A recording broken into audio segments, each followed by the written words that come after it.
¿Sabías que la forma en la que percibes los objetos dice cosas sobre tu personalidad? Pues si no lo sabías, yo te lo voy a contar.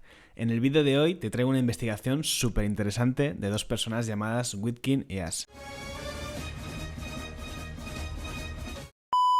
Bueno, no es este Ash, pero Witkin tampoco es el de las cuchillas. El experimento se llama dependencia o independencia de campo, que dicho así imagino que tampoco te dice gran cosa. En las primeras investigaciones de Witkin y Ash, estos únicamente querían comprobar cómo las personas percibimos la verticalidad de los objetos. Para ello, lo que hacían era colocar a personas dentro de una sala y a una distancia de unos metros en relación a una silla girada. Encima de esta silla habrá un objeto vertical que puede ser, por ejemplo, una botella. Los investigadores querían saber qué fuentes de información utilizamos las personas para detectar que esa botella está en vertical y encontraron dos fuentes de información principales: las fuentes visuales y las fuentes posturales. Las personas visuales utilizaban claves externas para detectar la verticalidad de la botella.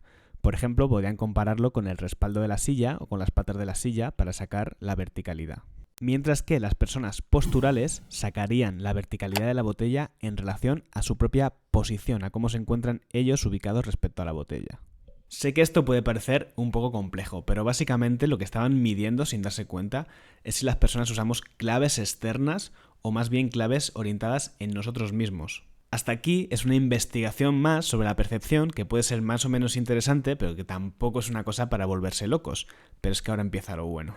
Según avanzaba el experimento en el tiempo y Witkin seguía entrevistándose con personas para ver si eran candidatas a poder participar en él o no, se empezó a dar cuenta que era capaz de predecir con bastante acierto si aquellas personas iban a ser visuales o posturales. Entonces el investigador comenzó a pensar que de alguna manera esto se podía relacionar con la personalidad, porque él no les había visto en acción ni tenía ni idea de las claves que iban a usar antes del experimento. Ambos quisieron poner a prueba esta hipótesis y lo que hicieron fue someter a un nuevo experimento a las personas que ya habían participado en el anterior. En este caso hicieron el test de figuras enmascaradas. Este es un test que consiste en descubrir un elemento dentro de un campo organizado, es decir, una figura simple dentro de una figura compleja. Entonces encontraron que a las personas visuales les costaba mucho más sacar la figura simple de la compleja de lo que les costaba a las personas posturales.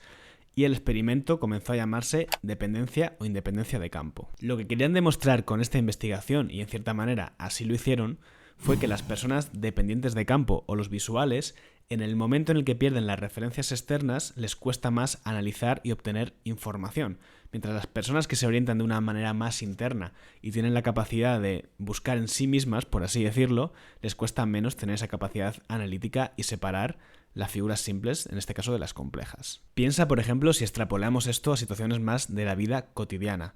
Por ejemplo, las personas más dependientes de campo serían personas que en una fiesta, en una reunión social, van a tender a leer mejor las normas sociales y a comportarse de acuerdo a la norma, mientras que las personas independientes de campo, por ejemplo, van a tener menos sensibilidad social y van a actuar más conforme a cómo ellos se sienten o se encuentran en ese momento. De hecho, las siguientes investigaciones de Ash y Witkin iban en esta dirección, en ser capaces de correlacionar esta dependencia e independencia de campo con aspectos como la sociabilización o la personalidad. Y una de las cosas a las que llegaron o se dieron cuenta es que las personas dependientes de campo tenían más habilidad para percibir los cambios en los demás, ¿no? Por ejemplo, si una persona está enfadada conmigo, si una persona está distante, etc. Mientras que las personas independientes de campo van a ser más analíticas. Recuerda que todo esto comenzó por cómo las personas veían una botella encima de una mesa. Pero es que ahí no acaba la cosa.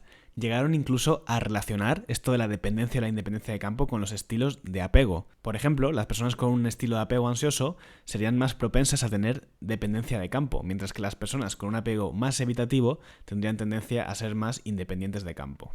Y es que, insisto, si lo piensas, tiene todo el sentido del mundo.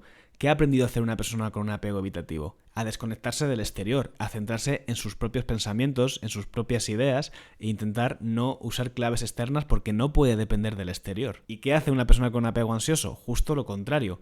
Intenta ver cómo están los demás con él o con ella para poder regularse, para poder quedarse tranquilo o tranquila. Por cierto, si no sabes aún qué es el apego ansioso, te dejo un vídeo por ahí donde lo explico detalladamente. He querido traer este vídeo al canal, aparte porque me parece algo muy interesante para compartir, para que te des cuenta que al final las personas somos un compendio de cosas que están alineadas: pensamiento, emoción, conducta, percepción. Al final da la sensación de que todo lo que hacemos tiene una estructura, la forma en la que pensamos, la forma en la que sacamos conclusiones, la forma en la que interpretamos la realidad, la forma en la que nos relacionamos, de alguna forma sigue una estructura que nos hace funcionar. Al menos así lo entiendo yo y me parece que eso es entender al ser humano, ¿no? La forma en la que funciona, incluso para cosas, fíjate que podemos establecer un puente entre la forma en la que yo me relaciono afectivamente y la forma en la que veo una botella.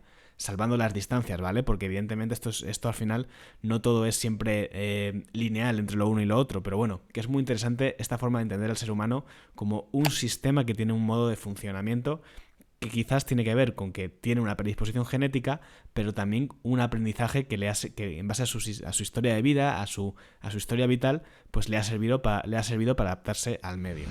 Bueno, ya no me enrollo más, espero que te haya molado el vídeo y si te gusta este tipo de contenidos te animo a que te suscribas al canal porque voy a seguir haciendo pues cositas así curiosas o interesantes que me vaya encontrando. Así que de momento hasta aquí, nos vemos en el siguiente, adiós.